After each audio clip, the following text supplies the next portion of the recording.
Bonsoir tout le monde. Oui, effectivement, nous continuons notre parcours de découverte biblique et spirituelle avec ce thème du retour de Jésus. Un thème qui peut sembler un peu désuet, un peu passé, mais qui en réalité est vraiment d'actualité.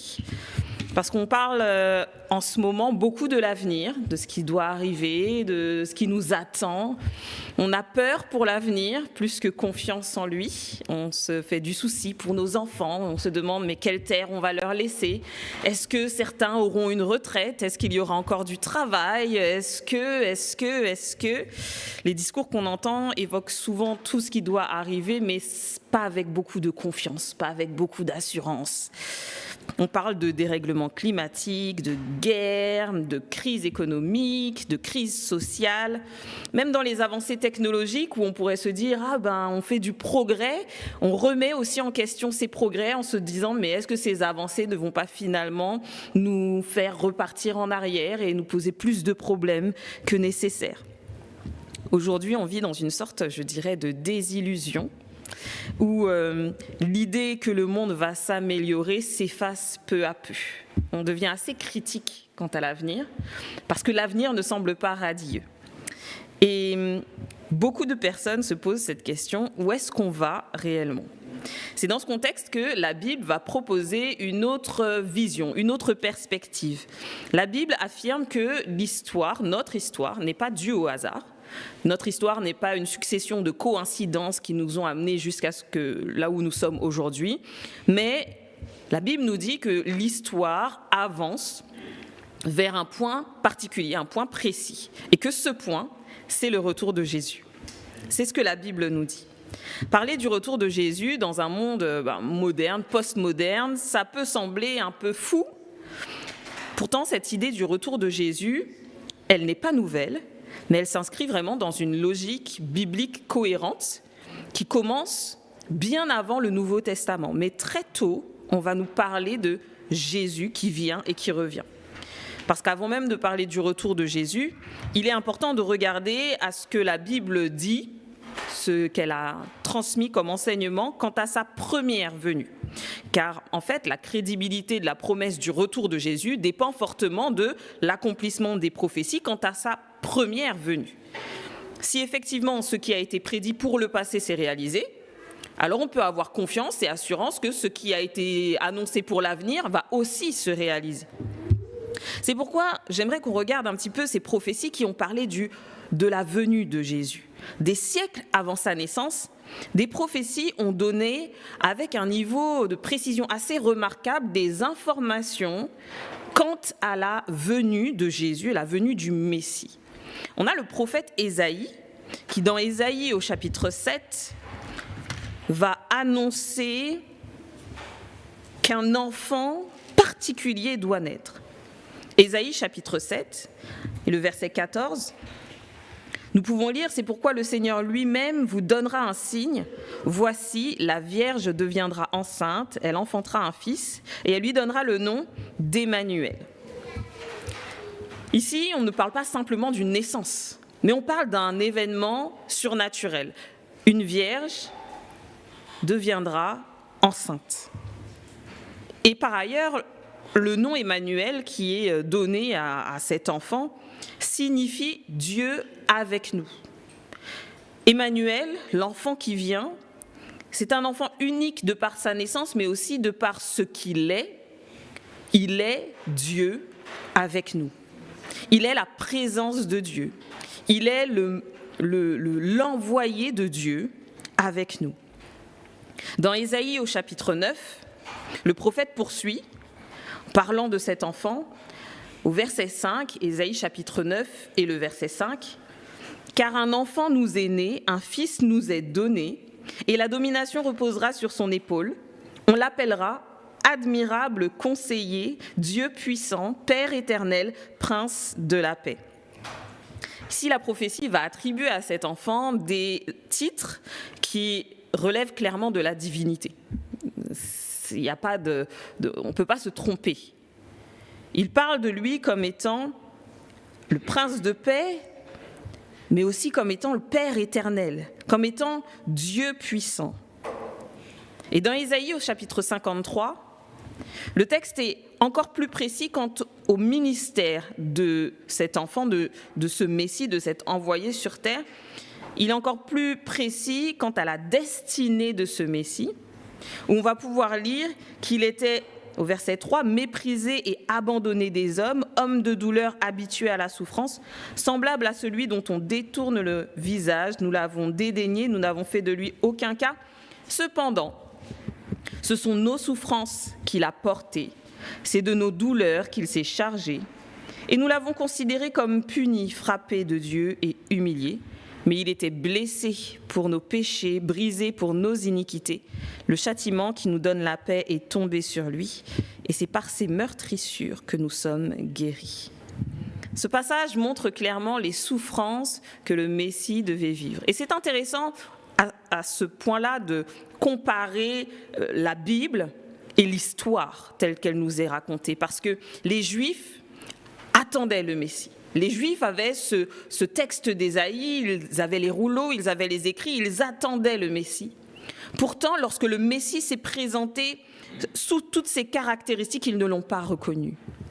Mais nous, aujourd'hui, nous pouvons voir que, effectivement, la vie de Jésus a une vraie correspondance avec ces prophéties messianiques, ces prophéties par rapport à la venue du Messie, à la venue de Jésus sur cette terre. Jésus a porté les souffrances, il a porté les péchés, il a pris sur lui les conséquences de la faute humaine et il s'est offert en sacrifice à la croix. Il est ce serviteur souffrant. Lorsqu'on compare ces textes de l'Ancien Testament avec les récits des évangiles, eh bien oui, on le voit, il y a une correspondance qui est frappante. Là où les contemporains de Jésus n'ont pas cru, nous aujourd'hui, nous pouvons voir qu'il est véritablement ce Messie. Parce qu'historiquement, et nous avons des preuves historiques, Jésus a été effectivement rejeté, humilié, condamné et crucifié. Et sa mort a été présentée par ses disciples et par ceux qui l'ont suivi comme un sacrifice pour le salut. Autre prophétie, et il y en a des centaines dans la Bible, mais une prophétie intéressante du prophète Michée, qui annonce dans Michée au chapitre 5 et le verset 1,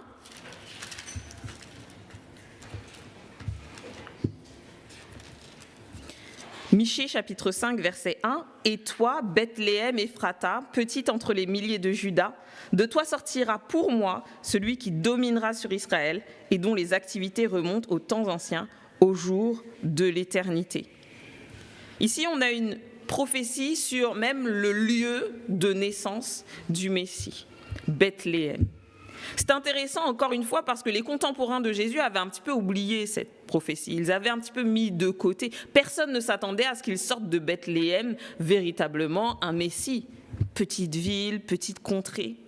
Mais Jésus est effectivement né à Bethléem dans un contexte où ses parents vont s'y rendre pour un recensement. Et cet élément montre que même dans des circonstances politiques, eh bien, on peut retrouver la main de Dieu qui dirige l'histoire. Dieu a utilisé ces circonstances politiques pour réaliser sa prophétie.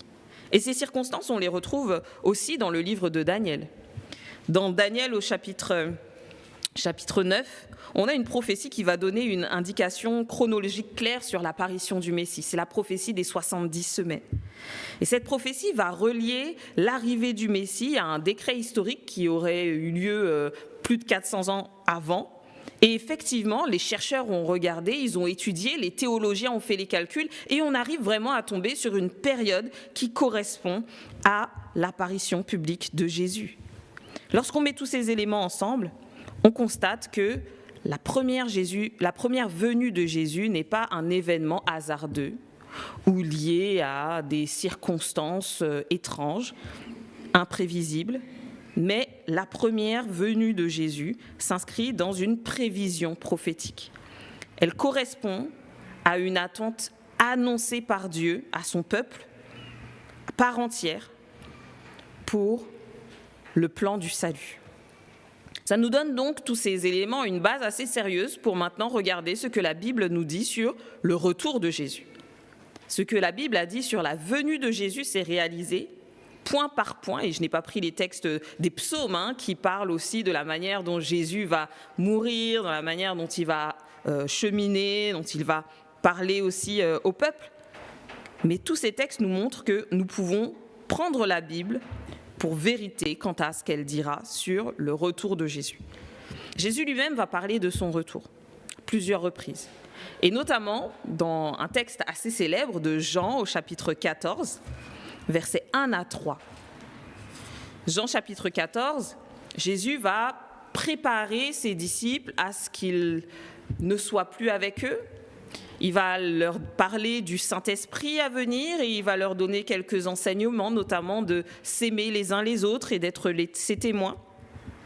Mais avant de commencer ses discours, Jean 14, versets 1 à 3, Jésus dira à ses disciples « Que votre cœur ne se trouble point, croyez en Dieu et croyez en moi. Il y a plusieurs demeures dans la maison de mon Père. Si cela n'était pas, je vous l'aurais dit. Je vais vous préparer une place, et lorsque je m'en serai allé, que je vous aurai préparé une place, je reviendrai, et je vous prendrai avec moi, afin que là où je suis, vous y soyez aussi. » Jésus annonce à ses disciples qu'il va partir, mais il leur annonce aussi qu'il va revenir. Mais où Jésus va-t-il donc partir? Et d'où doit-il revenir? On trouve cette réponse dans Actes au chapitre 1er, versets 9 à 11.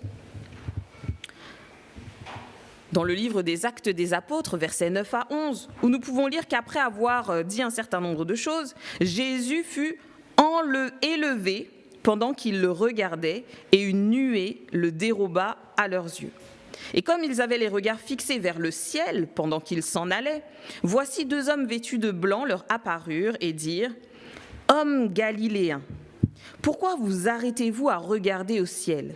Ce Jésus qui a été enlevé au ciel du milieu de vous, viendra de la même manière que vous l'avez vu, allant au ciel. » Quand Jésus nous parle donc de son départ, il ne dit pas qu'il va aller dans un autre pays, il ne dit pas qu'il va aller s'isoler pendant un temps et revenir ensuite passer du temps avec ses disciples, mais il dit à ses disciples qu'il va partir, rejoindre son Père dans le ciel et qu'un jour, il reviendra pour chercher ses disciples. Jésus ne laisse pas entendre ici que son retour sera symbolique, mais il parle vraiment d'un retour réel parce qu'il doit revenir.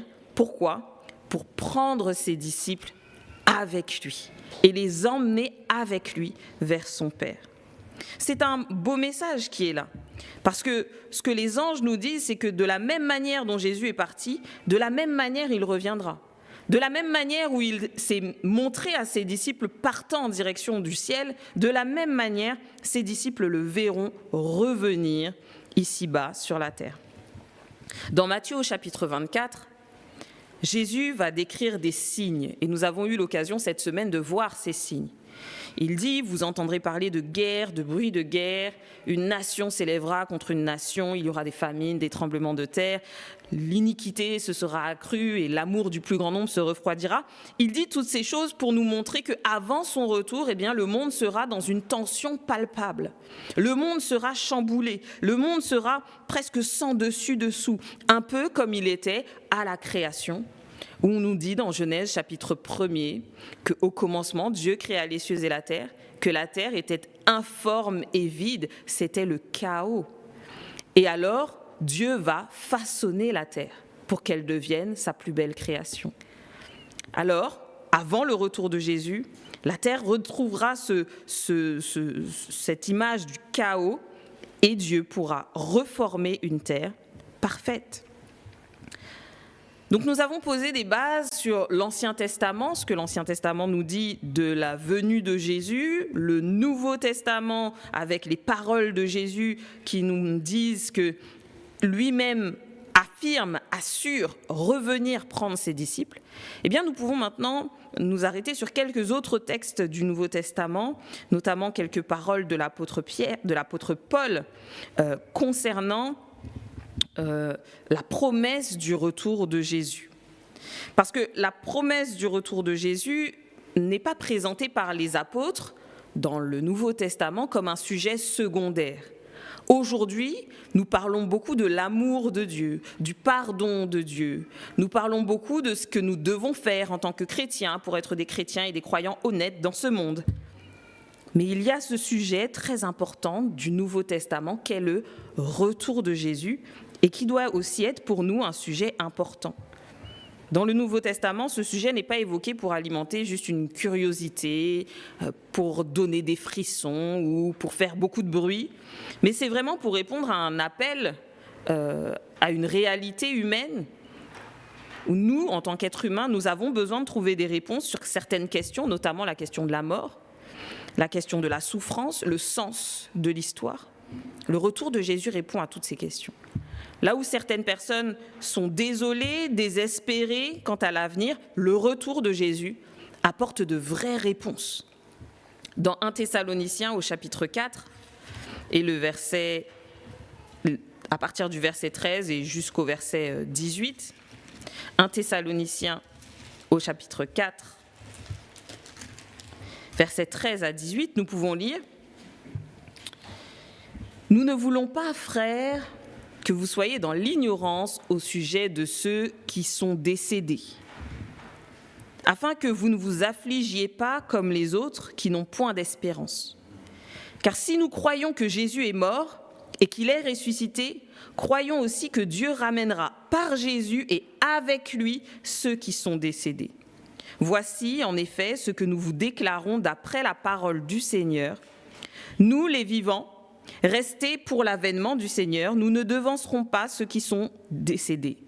Car le Seigneur lui-même a un signal donné à la voix d'un archange et au son de la trompette de Dieu, descendra du ciel. Et les morts en Christ ressusciteront premièrement. Ensuite, nous les vivants qui serons restés, nous serons tous ensemble enlevés avec eux sur des nuées à la rencontre du Seigneur dans les airs, et ainsi nous serons toujours avec le Seigneur. Consolez-vous donc les uns les autres par ces paroles. Je crois que c'est important de décortiquer un petit peu ce texte, parce qu'il est merveilleux. Et c'est là vraiment un texte qui répond à la question « Où va le monde ? Quelle est la finalité ?» L'apôtre Paul ici va aborder directement cette question et il écrit à une communauté qui est assez troublée, assez perturbée, assez inquiète parce que certains croyants sont morts avant que Jésus revienne et ils se demandent mais est-ce qu'ils vont revenir? Qu'est-ce qu'ils vont devenir? Est-ce qu'ils ont perdu quelque chose? Est-ce qu'ils ont été oubliés par Dieu? Et Paul commence avec cette parole très claire. Nous ne voulons pas que vous soyez dans l'ignorance au sujet de ceux qui sont décédés, afin que vous ne vous affligiez pas comme les autres qui n'ont pas d'espérance.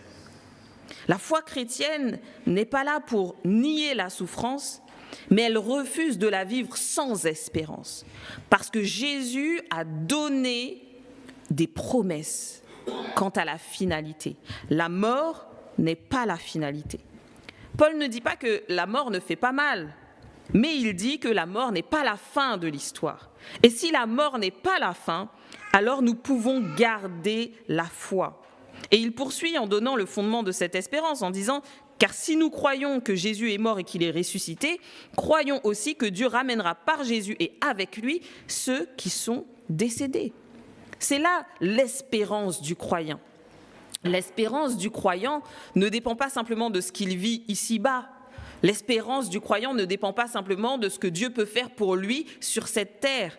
Mais l'espérance du croyant dépend et repose sur cette idée que Jésus est ressuscité. Et parce qu'il est ressuscité, la mort n'a plus le dernier mot. Parce qu'il est ressuscité, notre vie ne s'arrête pas lorsque nous fermons les yeux et que c'est fini pour nous ici-bas. Parce que Jésus est ressuscité, sa promesse, la promesse de son retour, elle est aussi pour ceux qui croient en lui. Et puis, Paul décrit le retour de Jésus lui-même. Il décrit ce retour. Et il dit « Car le Seigneur lui-même a un signal donné à la voix d'un archange, au son de la trompette de Dieu, il descendra sur terre. » Paul insiste ici sur ce point, que Jésus lui-même descendra sur terre. Jésus ne va pas déléguer la puissance de son retour. Jésus ne va pas déléguer les implications de son retour. Mais Jésus est pleinement actif. Il intervient personnellement pour réaliser la promesse qu'il a faite à ceux qui croient en lui. C'est merveilleux de se dire que Jésus n'est pas simplement venu sur terre pour faire son job, mourir et sauver l'humanité, mais jusqu'au bout, par amour pour nous, il revient nous chercher. Par amour pour nous, il va laisser le ciel une deuxième fois pour venir nous prendre et nous ramener avec lui. Et le texte continue en précisant, et il dit que les morts en Christ ressusciteront premièrement.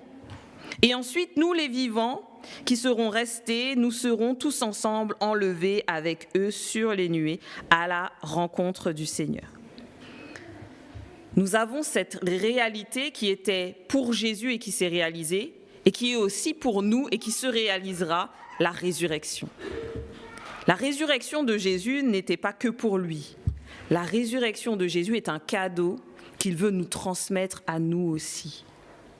Dans la pensée biblique, la mort n'est pas un passage vers une autre forme d'existence consciente. Dans la pensée biblique, quand quelqu'un meurt, il ne devient pas une âme qui erre et qui chemine. Cette pensée peut avoir l'air rassurante, mais elle est en réalité ô combien traumatisante. Parce que si quand je meurs, je reste conscient de la souffrance et du malheur qui se vit sur terre, où est le repos ? Où est la paix ? Où est la tranquillité ? Si lorsque je meurs, je suis encore en capacité de voir mes proches souffrir, mes proches pleurer, mes proches faire des erreurs, le monde être dévasté, quelle est l'espérance ? La Bible nous parle d'autre chose.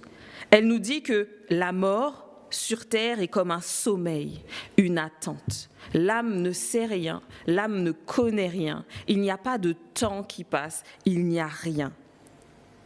Mais viendra ensuite le réveil. Et le réveil, c'est la résurrection.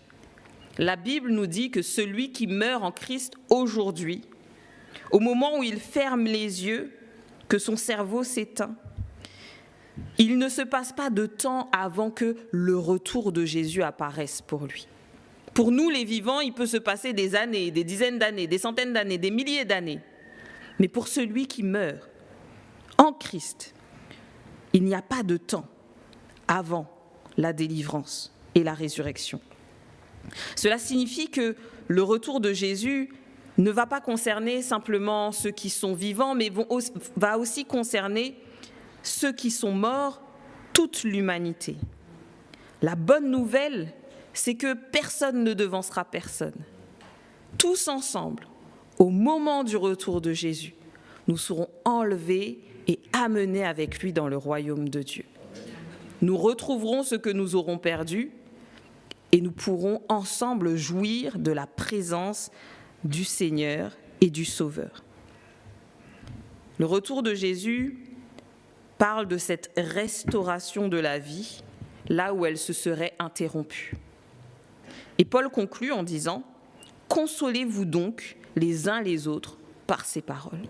Il y a une vraie consolation de ne pas être ignorant quant à ceux qui sont décédés, mais de savoir que la mort n'est pas la fin, mais que le retour de Jésus vient sonner le début d'une nouvelle vie pour ceux qui meurent et pour ceux qui seront restés. Le retour de Jésus n'est donc pas présenté comme une menace, mais vraiment comme une consolation, une réponse à la douleur, à la perte, à l'injustice et à la mort. Dans 1 Corinthiens au chapitre 15, 1 Corinthiens chapitre 15, versets 51 et 52, Paul va partager un mystère. Et il le dit, « Voici, je vous dis un mystère, nous ne mourrons pas tous, mais tous nous serons changés. En un instant, en un clin d'œil, à la dernière trompette. La trompette sonnera et les morts ressusciteront incorruptibles et nous serons changés. Car il faut que ce corps corruptible revête l'incorruptibilité et que ce corps mortel revête l'immortalité. » Le mot mystère ici ne signifie pas quelque chose d'incompréhensible, mais bien quelque chose qui a été caché et qui maintenant est révélé. Paul explique que le retour de Jésus ne sera pas simplement une continuité de la vie actuelle. Dans le retour de Jésus, ce n'est pas simplement « Oh, je suis transporté tel que je suis dans la félicité et je vis, mais avec mes cicatrices, avec mes blessures, avec mes souffrances et mes maladies. » Paul dit qu'il y aura une transformation radicale parce que les morts en Christ ressusciteront incorruptibles et les vivants seront changés. Ce qui est mortel revêtira l'immortalité. Ce qui est corruptible revêtira l'incorruptibilité. Le terme incorruptible est vraiment important parce que ça signifie que tout ce qui est aujourd'hui soumis à la maladie, à la vieillesse, à la mort, sera transformé dans une réalité qui n'est pas soumise à ces limites-là. Nous ne savons pas ce qu'est un monde sans souffrance. Nous ne savons pas ce qu'est un monde sans douleur, parce que l'être humain naît dans la douleur. À notre naissance, nous avons souffert. Nous avons souffert lorsque nous avons senti nos poumons s'ouvrir. Nous avons souffert lorsque pour la première fois le son a dû sortir de nos bouches et que nous avons crié. Nous avons souffert lorsque notre peau s'est retrouvée au contact du froid ambiant. Nous avons souffert lorsque nos yeux ont dû s'habituer à la lumière du jour. À la naissance, nous avons souffert. Et tout au long de notre vie, à chaque jour, à chaque instant, nous souffrons. Mais le retour de Jésus nous dit que nous vivrons dans un monde où il n'y aura plus de souffrance. Nous ne saurons plus ce que sont les petits tracas, les petites douleurs aux genoux, les maux d'estomac, les migraines. Nous ne connaîtrons plus ces choses-là et notre corps ne souffrira plus. Aujourd'hui, nous vivons dans des corps fragiles, des corps limités et vulnérables, mais la promesse biblique nous dit que cette condition, elle n'est pas définitive, mais que bientôt tout va changer. Et dans Apocalypse 21, le verset 4, cette transformation est décrite avec ses conséquences, où il est dit « Il essuiera toute larme de leurs yeux, et la mort ne sera plus. Il n'y aura plus ni deuil, ni cri, ni douleur, car les premières choses ont disparu. » C'est le monde entier qui doit être transformé, pas juste nos corps, mais aussi ce que sera la société alors. Il n'y aura plus de souffrance physique, mais il n'y aura plus de souffrance sociale, il n'y aura plus de souffrance relationnelle, il n'y aura plus de souffrance émotionnelle. Ni deuil, ni cri, ni pleurs, ni douleur. Toutes les causes de la souffrance seront donc supprimées. La mort disparaît, la douleur disparaît. Ça signifie vraiment que le retour de Jésus n'est pas là juste pour améliorer notre situation actuelle, mais pour la transformer. C'est un autre monde. Et c'est à cet autre monde que nous aspirons. Un monde où il est mis fin au mal et où il est instauré autre chose, selon la perspective de Dieu. Face à tous ces textes, il peut en sortir 3 attitudes dont nous avons parlé au début. La première, c'est de considérer que le retour de Jésus est une utopie. C'est un rêve, c'est un fantasme, c'est une projection religieuse, une construction qui est là pour nous rassurer, en tout cas pour rassurer ceux qui y croient. Mais cette position devient difficile à maintenir lorsqu'on observe que tous les éléments du message chrétien tiennent la route, reposent sur des faits, des événements historiques, notamment la vie, la mort de Jésus, sa résurrection, les témoignages qui nous sont donnés, et que ces événements correspondent aussi à des prophéties antérieures. Une utopie, les utopies ne se réalisent pas. Pourtant, dans la Bible, elles se réalisent. D'autres peuvent percevoir le retour de Jésus comme une menace parce que le retour de Jésus implique une confrontation avec la vérité, ça implique la fin de certaines illusions, de certaines prérogatives qui auraient été acquises ici-bas, une remise en question des choix de vie. Oui, la Bible parle du jugement, la Bible parle de la responsabilité, nous en parlerons plus en détail demain. Mais réduire le retour de Jésus à une menace, c'est oublier l'intention première du retour de Jésus, mettre fin au mal sur terre. Car pour les apôtres et pour les premiers chrétiens, pour toute la tradition biblique, le retour de Jésus est avant tout une espérance. Quelque chose qu'on espère, qu'on attend. C'est une espérance parce que le retour de Jésus met un terme au mal, à la mort, à l'injustice, à la souffrance, mais surtout parce que le retour de Jésus rétablit aussi la relation entre Dieu et l'homme. Jésus est appelé, dans le livre d'Ésaïe, Emmanuel, Dieu avec nous. Mais à sa première venue, Jésus n'est resté qu'une trentaine d'années. À son retour, il sera avec nous pour l'éternité. Dieu avec nous pour l'éternité. Le retour, ce n'est pas simplement quelque chose qui arrivera un jour. C'est quelque chose de certain qui nous a été promis par celui qui est déjà venu régler le problème du péché. Alors la question, est-ce que Jésus revient? Elle ne se pose plus. J'espère en tout cas qu'elle ne se pose plus. Mais la question qui se pose, c'est quel est mon rapport à ce retour? Est-ce que je considère que le retour de Jésus fait peur, est menaçant, est effrayant? Est-ce que je considère que le retour de Jésus est peu probable et que je n'y crois pas? Ou est-ce que je vois le retour de Jésus véritablement comme la solution à ce que je vis aujourd'hui, comme l'avenir et le seul avenir que je veux envisager? Pour celui qui ne connaît pas Dieu, le retour de Jésus peut être lointain. Mais pour celui qui apprend à connaître Dieu, qui découvre dans la Bible le caractère de Dieu, sa justice, son amour, sa vérité, sa grâce, eh bien le retour de Jésus devient non seulement cohérent, mais essentiel. Le retour de Jésus lui permet de supporter les difficultés ici-bas. Le retour de Jésus lui permet de tenir bon dans la foi. Le retour de Jésus lui permet de rester ferme, même quand le monde chancelle. La Bible regorge de belles promesses de Dieu. Et parmi elles, on a le retour de Jésus. Parce que si Jésus est vraiment venu, alors certainement, il reviendra vraiment. Et ce jour-là, ce ne sera pas seulement la fin du monde, mais ce jour-là, ce sera le début d'une vraie vie. Le début d'une vie pleine de joie, pleine d'amour, d'une vie véritablement heureuse. Amen. Amen.